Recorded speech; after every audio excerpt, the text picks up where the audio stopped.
Update ko lang, no? Your final examination will be this coming Tuesday. Tuesday morning, to be precise. Now, tomorrow ko isa-send yung TOS. Or may magre-review na ba sa inyo mamayang gabi? Meron na. Oh, sige. Ay, bibigay ko na siya mamaya. Siguro 6 p.m. Okay na yan, na? 6 p.m. Bibigay ko na yung TOS na. Pero your exam will be cover. And the topics that will be covered from your final term would be electrolytes and thyroid, adrenal, and gonadal functions. Okay? So, included to sa finals nyo, kaya you really need to listen. Now, I did made the point na yung mga nasa reviewer nyo, nandoon, yung mga bagay na hindi ko madidiscuss. Kasi anticipated ko na number one, hindi nyo naman ma-absorb lahat ng nasasabihin ko ngayon. And then number two, it would be very, very hard to a single person to discuss everything. Ha? So, dun na tayo we move on to your gonadal function. Now, I'm going to discuss everything again. Pero mag-stop ako hanggang dito, ha? Mag-stop ako hanggang dito.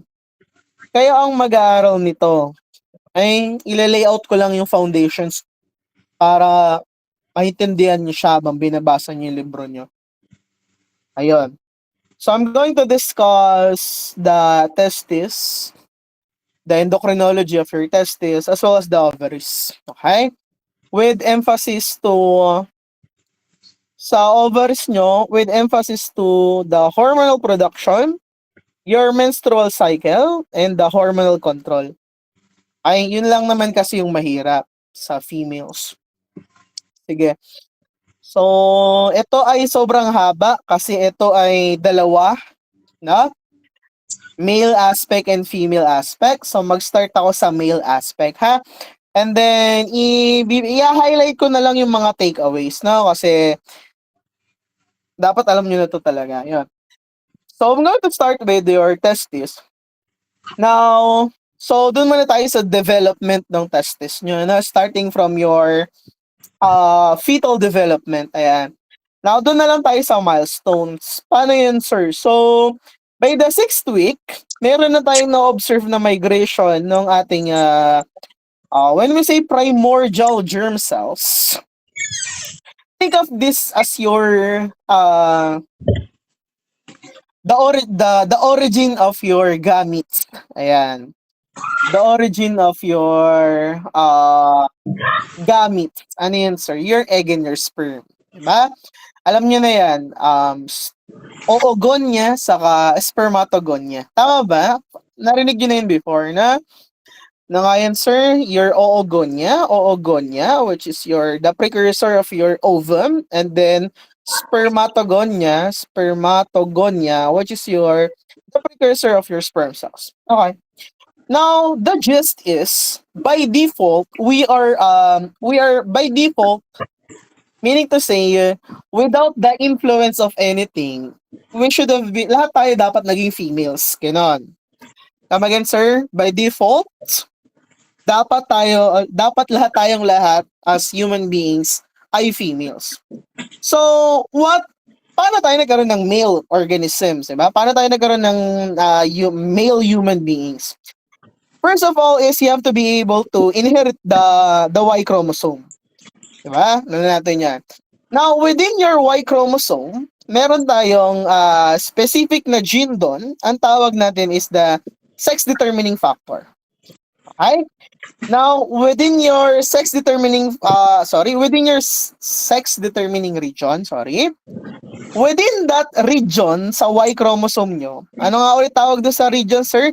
Sex-determining region Y. Ayan. Within that gene, nakapaloob si testis determined factor. Come again, para di na malimutan. By default, dapat naging babae ka, pero kung na-inherit mo yung Y chromosome, magiging lalaki ka. Ano daw yung nasa Y chromosome? Meron daw doon gene, ang tawag ay SRY gene. Ano ibig sabihin ng SRY? Sex determining region Y gene. Ayan. Now, within that gene, merong factor na tinatawag na testis-determined factor. Alright? Or, sabi ni Bishop, pareho lang silang dalawa. Alright? Now, in essence, ang meaning lang niyan, if meron kang Y gene, meron dong factor that will predispose for you to be a male human being. Okay pa? Thumbs up kung nagets nyo yun, people. Madali lang naman. Diba? Now, ang gene product, pasuyo po, ang gene product ng SRY gene which is the SRY protein. Pasuyo po. So, dito tayo sa effects. Now, yung gene product ng gene na yun, which is yung SRY protein, ang function niya is in order to stimulate the seminiferous tubules and your Leydig cells. Come again, sir. Ang function ng protein na yan is to stimulate the seminiferous tubules and your Leydig cells.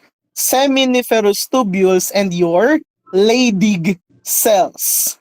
So, dito ako magpapaka-technical, pero pag na-gets nyo to, medyo tapos na yung usapan. Okay? So, bigyan ko ng story na. Makinig na maigi, ha? Na-inherit mo si Y chromosome. Si Y chromosome, nandun yung sex my God. Wait lang, hindi gumagana yung pulso ko. Yung sex determining region.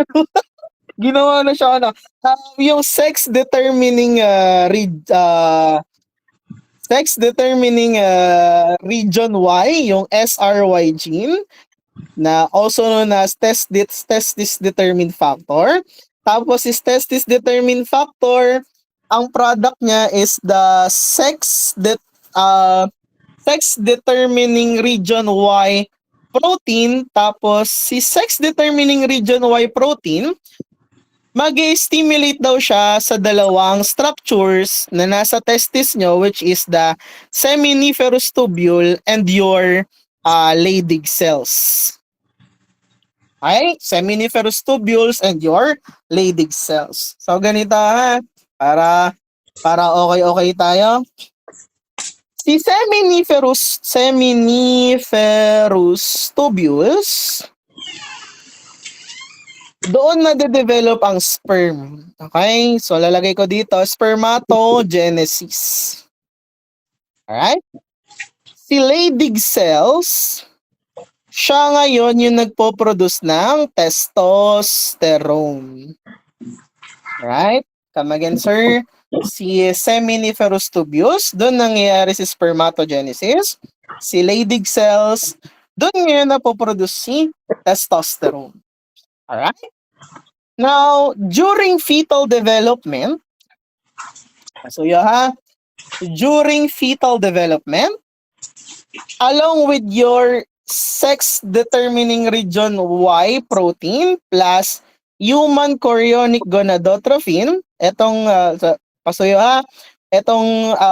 SRY protein nyo, yung SRY protein nyo and your human chorionic gonadotrophin, pareho nila ini-stimulate si Leydig cells para mag-produce ng testosterone. Okay?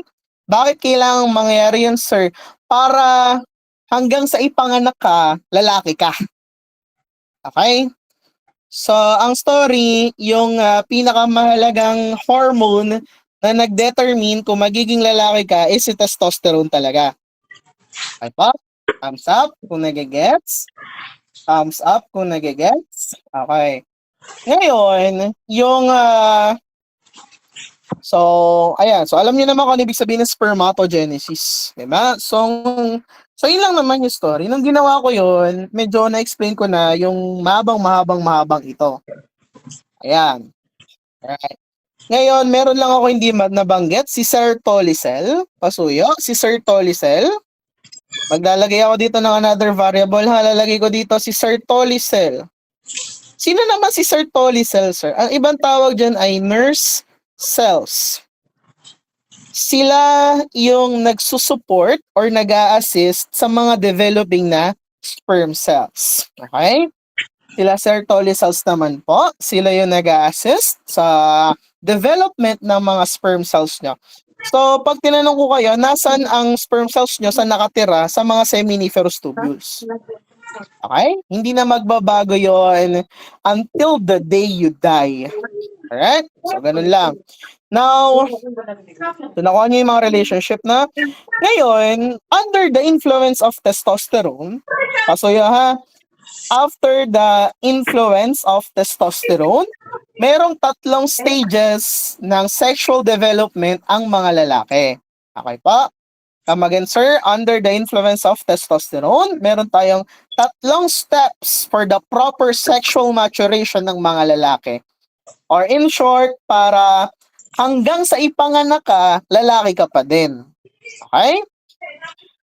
So, sana na-appreciate nyo na yung human chorionic gonadotrophin na sinisikret ng placenta, ina-assist niya yung mga Leydig cells para ikaw ay maging lalaki.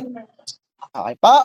Diba? Ganun naman yun, no? So, ngayon, ano yung tatlong steps na yun, sir? First is, first, nakalagay, may number naman dyan. Number 1, differentiation of the bipotential gonad primordium. Long story short, para yung naka-involve nating primordial germ cell para maging sustained na siya ay sperm, naka-involve tong mga hormones na to. Okay? And then second stage would be yung development ng internal reproductive tract. Again, sir, para maging lalaki ka na solid, yung unang stage, dapat yung hindi natin sure kung magiging egg or sperm, dapat maging sperm. Alright? Yung pangalawang step, ma-develop ang internal reproductive tract mo as a male. In short, dapat vas deferens, hindi fallopian tube. Alright? Paano mangyayari yan, sir? Mangyayari yon kapag under the influence of under the influence of anti-Mullerian hormone. Anti-Mullerian hormone. Anti-Mullerian hormone. The name will tell you everything. Kapag meron ka ng AMH or anti-Mullerian hormone, hindi ma-develop ang female reproductive tract kasi hindi mabubuo ang Mullerian ducts. Wala na akong time para i-explain kung ano yung Mullerian ducts. In short, pag nagkaroon ka nun, magiging babae ka. So kung meron kang anti-Mullerian hormone, hindi ka magiging babae. Okay? Walang fallopian tube na mabubuo. Alright? Thumbs up nga kung nagigets nyo yun. Medyo madali lang naman, di ba? Ayan. And then, so, ino-note niyo yung mga hormones. And then, yung pangatlong stage is yung development naman ng external reproductive tract ng lalaki. Anong hormone naman yung responsible para doon? 5-DHT. 5-alpha dihydroxytestosterone, which is the most potent form ng testosterone. Okay? Ulit. First stage, kailangan, instead na egg maging sperm, sinong kailangan mo doon? Yung mga hormones na nabanggit natin just a while ago. Yung second stage, mapigilan ang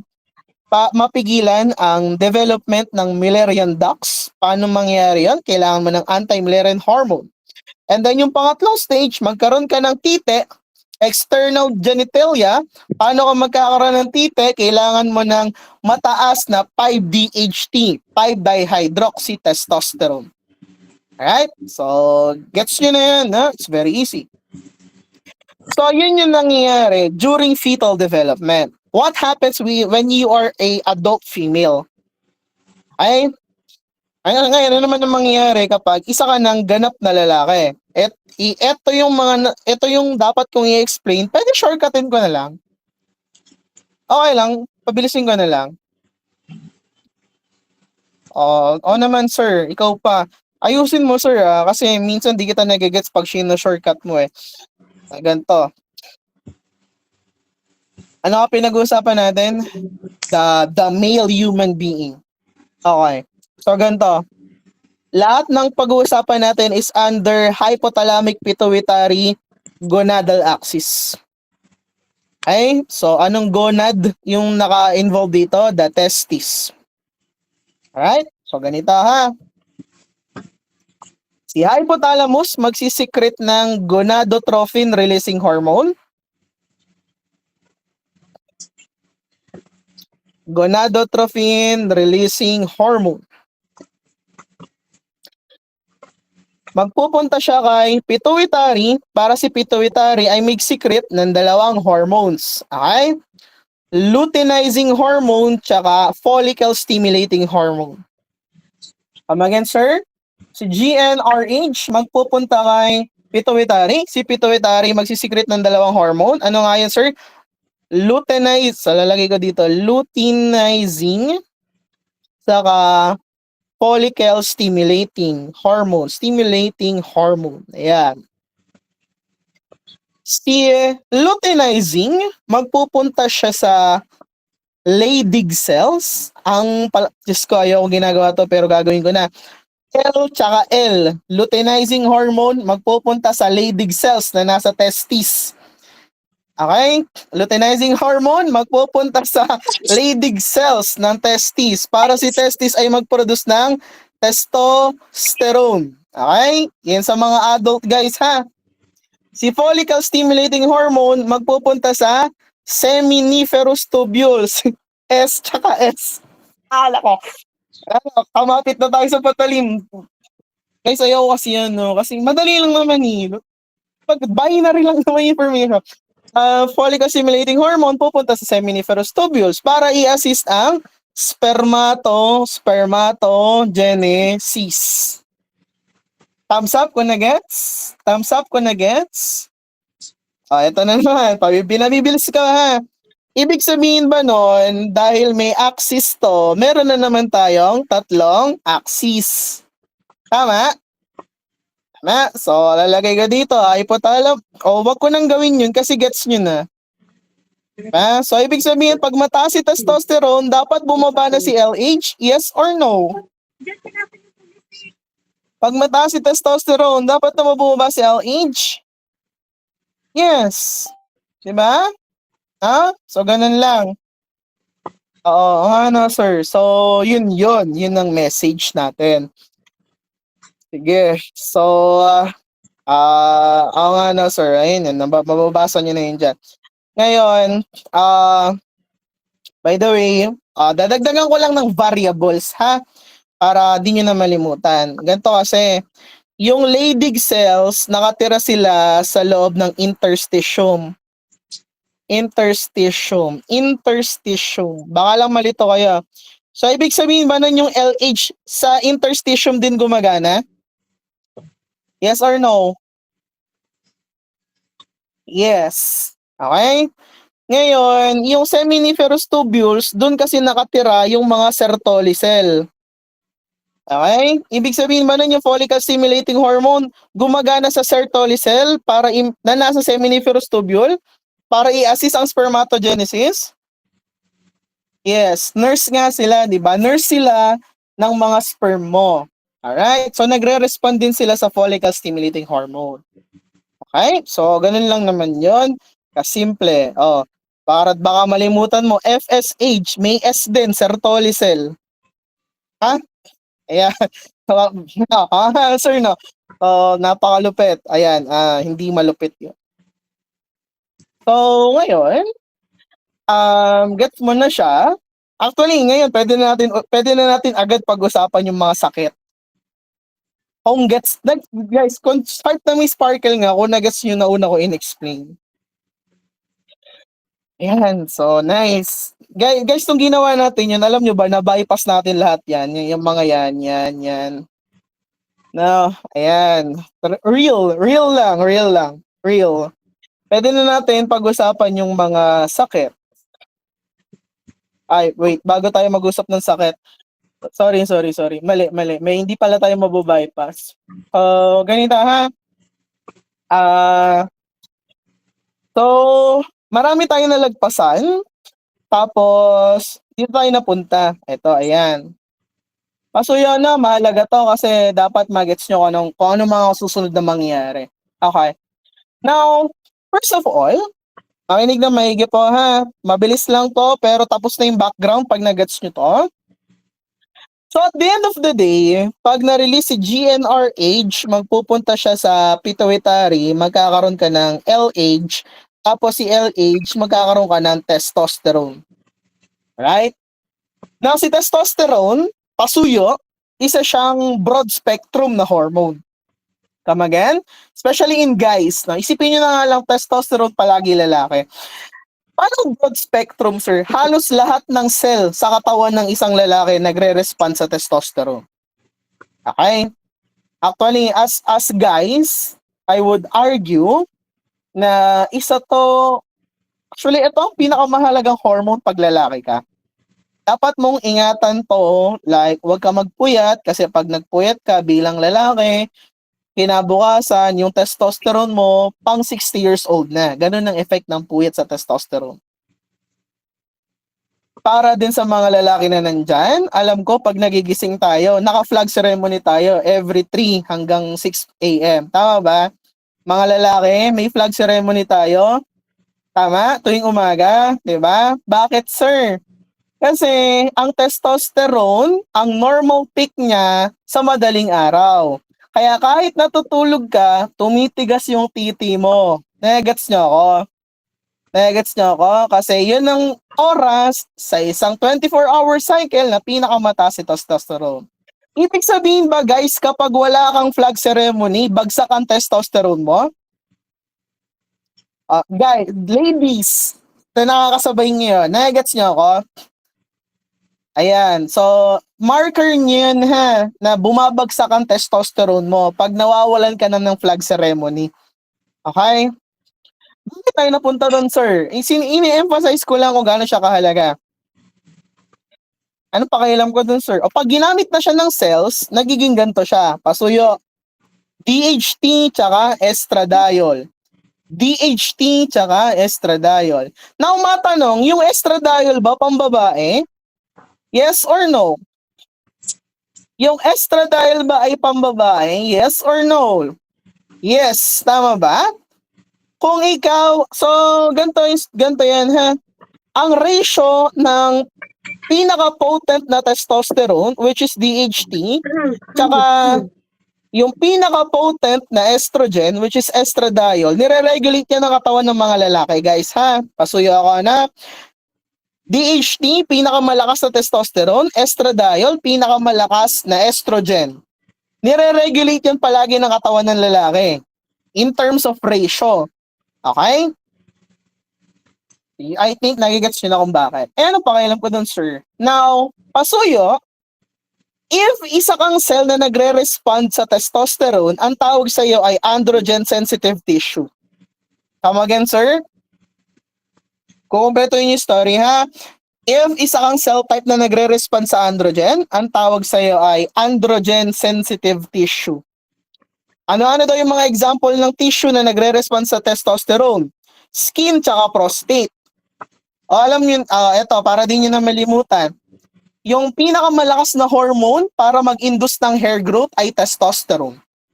Okay? Nasaan ang hair? Nasa skin. Alam nyo na kung bakit. Pag sobra-sobra ka sa testosterone, mabuhok ka. Gets po? Gets po? Ngayon, tama ba ako, yung prostate ay kailangan mo para sa healthy semen. Kailangan mo yun. Tama ba? So, ang prostate nagre-respond din sa testosterone. So, pag mataas ang testosterone mo, maganda ang semen production mo. What's up with that, sir? Pasuyo, ha? You need 5 alpha reductase. Pasuyo po. You need 5 alpha reductase in order to convert testosterone into dihydroxytestosterone. Again, sir, napakahalagang enzyme. You need 5 alpha reductase para mula dun sa mahina, which is testosterone, makakuha ka ng malakas, which is DHT. Ibig sabihin ba ng people, kapag wala kang 5-alpha reductase, pwede kang magkaroon ng disorder? Yes or no? Yes. To the point na kapag wala ka ng enzyme na to, ang tawag sa'yo ay isang lalaki na mayroong ambiguous genitalia. Kayo na mag-imagine kung ano itsura. Okay? Ulit. So, ayan ha. So, pag kailangan mo ng enzyme para magkaroon ka ng mas malakas na testo, pag wala ka ng enzyme, maliit yung pututoy mo. So, ayan, nabigay ko na yung significance. Okay, so another key concept. Pasuyin na lang po. Board exam question. In between DHT and your testosterone, which one of them is more potent? Alam nyo na, DHT. And which one of them has a higher affinity sa mga androgen-sensitive tissues? DHT pa din po. Malakas siyang kumapit, tapos malakas siya magbigay. Thumbs up kung nagigets yun. Thumbs up kung nagigets yun. Okay, ganito. Ito yung question, ito yung ito yung mag-reflect kayo sa sarili niyo experience na. Now, ang idea, si testosterone, kapag mataas ang fat content sa body mo, hindi siya nagiging DHT. Nako-convert siya into estradiol. Tama again, sir? Kapag si testosterone, kapag mataas ang body fat mo, hindi siya nagiging DHT, nagiging estradiol siya. Ibig sabihin ba nun kapag mataas ang fat content sa body mo, feminizing yun? Yes or no? Feminizing yon. Okay?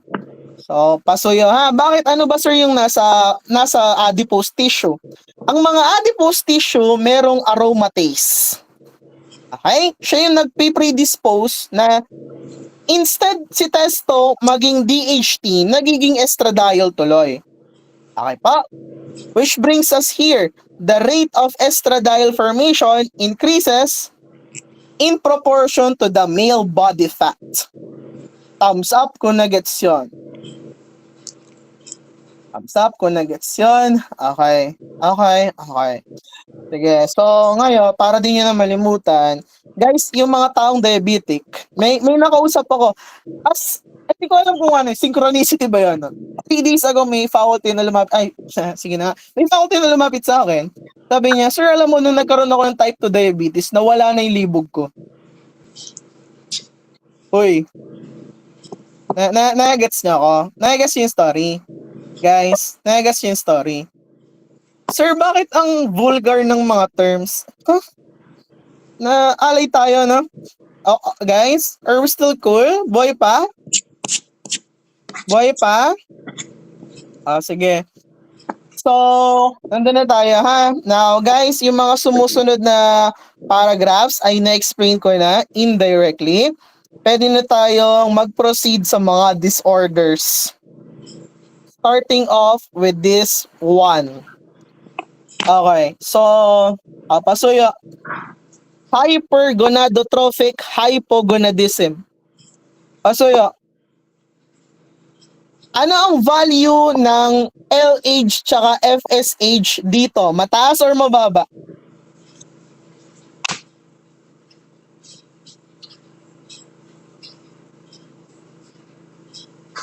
Hypergonadotrophic, di ba?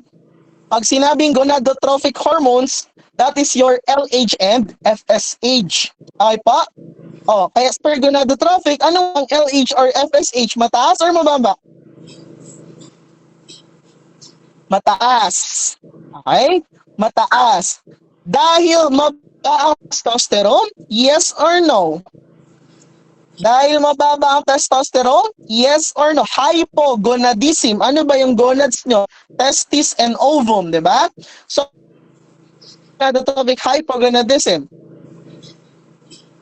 Mababa ang testosterone? Yes or no, guys? Pasuyo. Mababa ang testosterone. So, tandaan,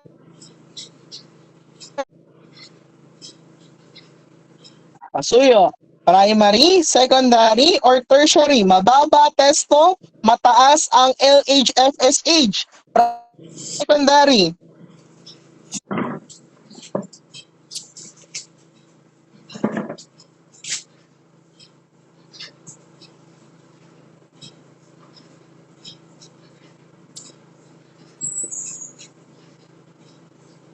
Ayan, okay na? Okay na? Okay na? Nakashow pa din yung screen mo? Pa din yung...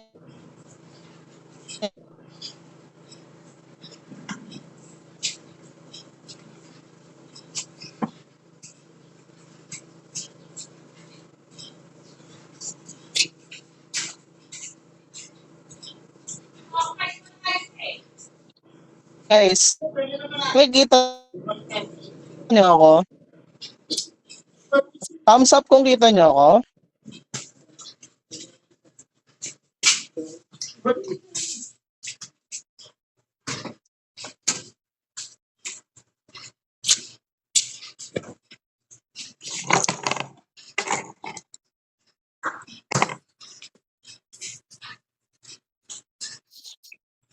Ayan, okay na. Naririnig niyo na ako. Naririnig niyo na ako. Nakikita niyo na din ako. Nakikita niyo na din ako. Sige, i-share ko na lang din ulit, ha? Feeling ko yung sa internet lang yan, sorry. Kanina tuloy-tuloy naman tayo, so I'm not sure what's going on.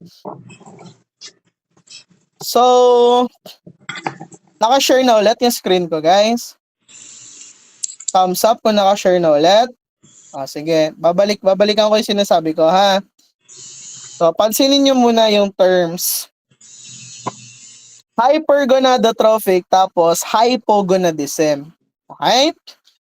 Hypogonadism, ibig sabihin, yung gonads, which is in this case, yung testis, hindi siya nagpo-produce ng enough na hormone. Anong hormone yung tinutukoy natin dito? Testosterone. Tama? Ulit. Thumbs up kung na-gets yun. Sige. Ngayon, kaya siya tinawag na hypergonadotrophic kasi nagre-respond si pituitary by secreting higher amounts ng LH tsaka FSH. Okay pa? So, tatanungin ko kayo, anong tawag dyan sa sakit na yan? Primary, secondary, or tertiary? Pakisulat, pakichat nga doon sa chat room. Primary, secondary, or tertiary? Primary. Okay? So, since gets nyo na siya, magiging madali lang to. Palagi ang papasok sa isip nyo, sa lahat ng mga to, there's something wrong with the testis. Okay? So, mag-start tayo sa Klinefelter's. Klinefelter's board exam question. Pinaka-common na human sex chromosomal abnormality. Come again, sir? Most common human sexual chromosome abnormality. Okay? Paano ba yun, sir? Ang karyotype niya ay XXY. Merong extrang X. Okay? So, meron siyang double dose ng dalawang X that will predispose him. So, ganito lang na, lalaki ka pero mas mataas ang feminizing properties mo. Capture? So, ano mga na-experience ng mga lalaking ganito? Meron silang gynecomastia, which is, enlargement of breast, and so on and so forth. Alright? Now, pasuyo ako, ha? So, nakalagay dito, guys, sa mga taong meron daw Klinefelters, meron daw underproduction ng inhibin. Come again, sir? Sa mga tao daw na merong Klinefelters, meron daw underproduction of your inhibin. Sir, ano po ba yung inhibin? Inhibin is another hormone na nanggagaling sa inyong testis.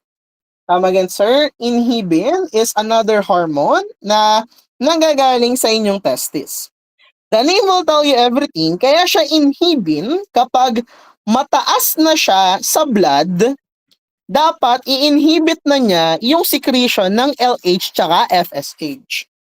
Tama again, sir? Kaya siya tinawag na inhibit. So, nanggaling sa testis. Yung name niya, it stems from the fact na kapag mataas na si inhibin, dapat bumaba na si LH tsaka FSH. Now, sa mga tao daw na may Klinefelters, hindi daw sila nakakapag-produce ng enough na inhibin. So, ano nangyayari? Ibig sabihin ba nun, isa yun sa mga reason kung bakit hypergonadotrophic sila? Yes or no? Yes. Okay? So, ayan. Now, doon tayo. It's very easy. Ayan. Susunod is yung androgen insensitivity syndrome. Now, baka siya tinawag na androgen insensitivity syndrome? Wait, gumagalaw na naman yung template ko. Guys, naririnig niyo po ba ako? Okay. Kaya siya tinawag na androgen insensitivity. There's nothing wrong with the testosterone. Pasuyo ako, ha? There's nothing wrong with the testosterone. And there's nothing wrong with, so ayan, there's nothing wrong with your testosterone. There's nothing wrong with your testis. Ang may problem is the testosterone receptor. Again, ang may problem ay yung testosterone receptor. Paano gumagana? Paano nangyari yun, sir? So, halimbawa, eto, sa'yo ha. So, ano ngayon, sir, kung hindi gumagana yung testosterone receptor ko? Sabi ko ba kanina, lahat ng cells nagre-respond dapat sa testosterone? Ayan. So, halimbawa, ito yung skin cell. Ayan. Tapos, si testosterone, para gumana siya, dapat ma-receive ni skin cell yung message via this receptor. Okay? Ang ibig sabihin ng androgen insensitivity syndrome, yung mga receptors ng cells mo hindi gumagana. So, ano nangyayari? May testosterone ka nga, pero hindi nagre-respond yung body mo sa testosterone. Okay pa? So, anong net effect nun, sir? Board exam question muna. Ano yung ibang tawag sa androgen insensitivity syndrome?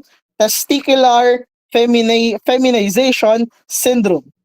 Testicular feminization syndrome. The name will tell you everything. Lalaki ka, pero ang itsura mo ay babae. Confetti ko na-imagine? Confetti ko na-imagine? Okay, bakit nga, sir? Kasi kailangan mo testosterone para magmukha nga lalaki. Kaso nga, may testosterone ka naman, hindi nga lang gumagana. Ay nakalagay, physical development ng female phenotype. Kahit na biological male ka, kasi you have the Y chromosome. Okay po yan? So, pasuyo to the point na ang external genitalia mo ay pambabae din.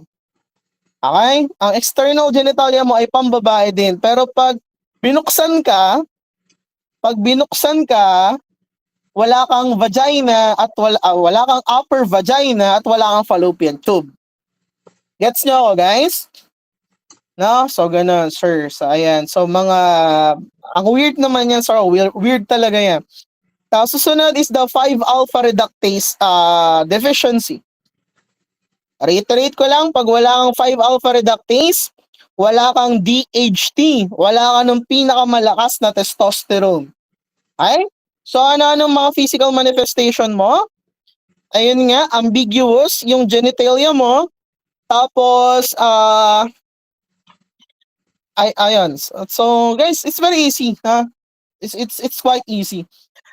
Yung mga physical manifestation mo ay pambabae din. Ayan, you have the female phenotype. Pero wala kang female internal genitalia. Okay? Pag binuksan ka, wala kang ovaries. Meron kang vas deferens, seminal vesicles, epididymis, and so on and so forth. Now, pag myotonic dystrophy naman, ito ay madali lang, no? Kasi this is a genetic mutation na merong dalawang types na actually hindi ito dinidiscuss, pero pasuyin na lang na kung anong gene yung naka-involve para magkaroon ka ng myotonic dystrophy. Now, Ang reason kung bakit reason. Ah, the name will tell you everything na kaya siya tinawag na myotonic dystrophy. Hindi regulated yung muscle contraction mo. Ayan. Paano ba yun, sir? Ang muscle kapag nag-relax, ang pag nag-contract, dapat mag-relax. Okay? Sa mga taong merong myotonic dystrophy, yung muscle nila is hindi na nakakapag-relax after contraction. Okay? So, in a sense, pag meron ka pong myotonic dystrophy, hindi lang hypogonadism yung manifestation. Among others siya, no? Maraming manifestation ang myotonic dystrophy. It just so happen na kapag may myotonic dystrophy ka, muscle yung may problem sa'yo, pero affected din no mutation yung testosterone mo. Okay? Which is mababang testosterone, and in later stage ay failure of the Leydig cells themselves, meaning to say your cellular failure ng Leydig cells. Kung wala kang Leydig cells, wala kang testosterone. So ganun lang naman. Now, with your testicular injury and infection, ito ay common myth, lalo na sa mga matatanda. Sino dito yung nagkaroon ng mumps? Beke, sabi ng matatanda, beke, nilagyan ka ng kulay blue sa pisngi mo. Ano bang pakialam ko dun, sir? So, kapag nagkaroon ka ng mumps or the rubella virus, pwede ka rin magkaroon ng orchitis. Orchitis. Orco, ibig sabihin niya ay testis. So, orchitis, pamamaga ng testis. Okay? Pag nagkaroon kayo ng mumps, possible, magkaroon din kayo ng epididymo-orchitis. So, dadagdagan ko lang, epididymo. Ano ibig sabihin nun? Bukod sa testis, ang namamaga din sa'yo is the epididymis. Familiar na tayong lahat kung ano yung epididymis. Tama?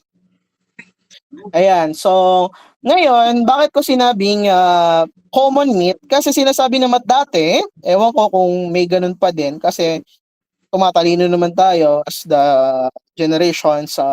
I hope.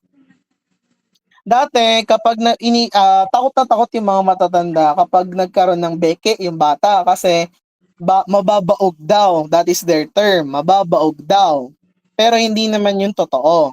Okay po? Ayan, sabi ni Bishop, permanent sterility is rare, contrary to popular belief. Right? So, ayan. Mas maniniwala pa ako na kapag napasobra ka ng radiation therapy at chemotherapy, yun, magkakaroon ka talaga ng permanent sterility. Okay? So, paano ba, sir, nasabi na kasi nga mamamaga, ma-observe yon. Guys, pag namaga ba yung balls nyo, madali lang masabi na namamaga siya, yes or no? Justin, sumagot ka.